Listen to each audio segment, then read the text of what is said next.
Olá, pessoal do oitavo período do curso de Relações Internacionais. Aqui é o professor Emerson de Assis.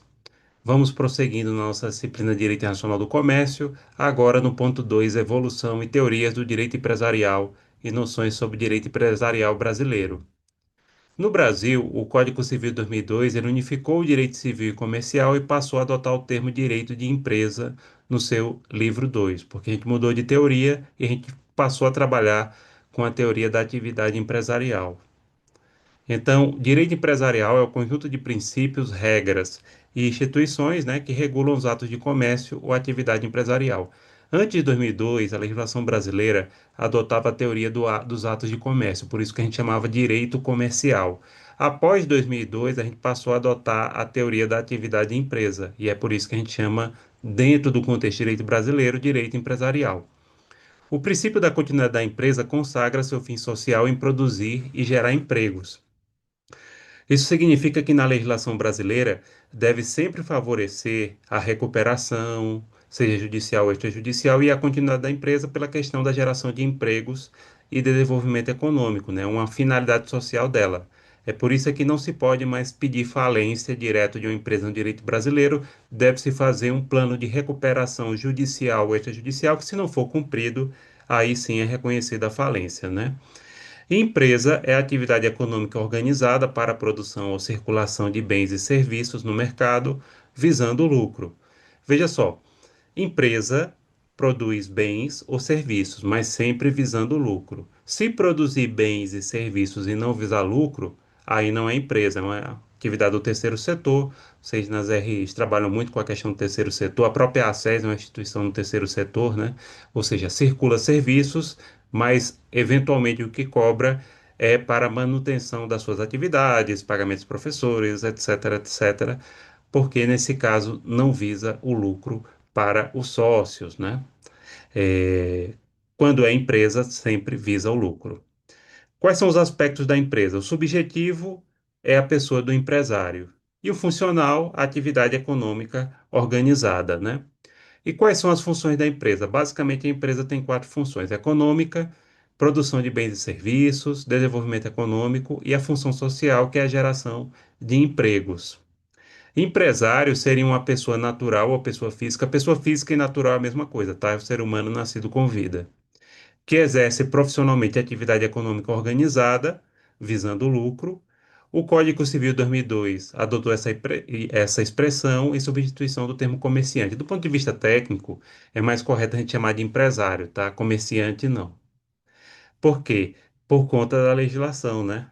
Ou seja, comerciante não se usa mais, do ponto de vista legal, né? No popular, sim, né? Sendo aquela pessoa natural ou física que exerce profissionalmente atividade econômica organizada visando lucro. Não é empresário quem exerce profissão intelectual, científica, literária ou artística, mesmo que tenha lucro, tá?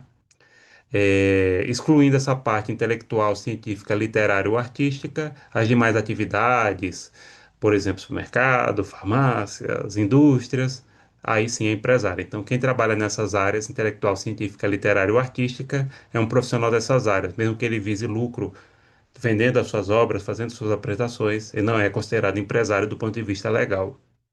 Claro, tem empresas e tal que atuam nessa área, nessas áreas, né? Mas aí não é empresário do ponto de vista legal.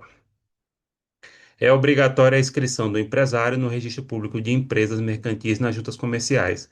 Isso significa, pessoal, que todo empresário deve estar inscrito na junta comercial, que no caso de Pernambuco é a famosa JUSEP, né? Junta Comercial do Estado de Pernambuco. O requerimento para registro do empresário deve conter o nome, a nacionalidade e o estado civil, a assinatura ou firma, o capital, ou seja, o valor que ele vai ter para iniciar suas atividades e o objeto e sede da empresa, né? Pode exercer atividade empresários que estiverem no gozo de sua capacidade civil e não forem legalmente impedidos. Por exemplo, uma pessoa que é interditada por problemas mentais, ela não pode ser empresário. Se presume que qualquer pessoa acima de 18 anos que não esteja interditado judicialmente por algum problema mental, tem essa capacidade, tá?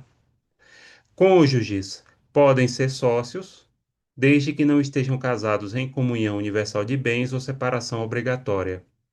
Então, o casal aí pode ser sócio, desde que o casamento deles não seja em comunhão universal ou em separação obrigatória de bens para não ter confusão do patrimônio. Se é casado, por exemplo, no regime legal, que seria a comunhão parcial de bens, que é a regra, né? A maioria das pessoas se casam nesse regime. Se a pessoa não optar se casa nesse regime, aí sim pode ser sócios.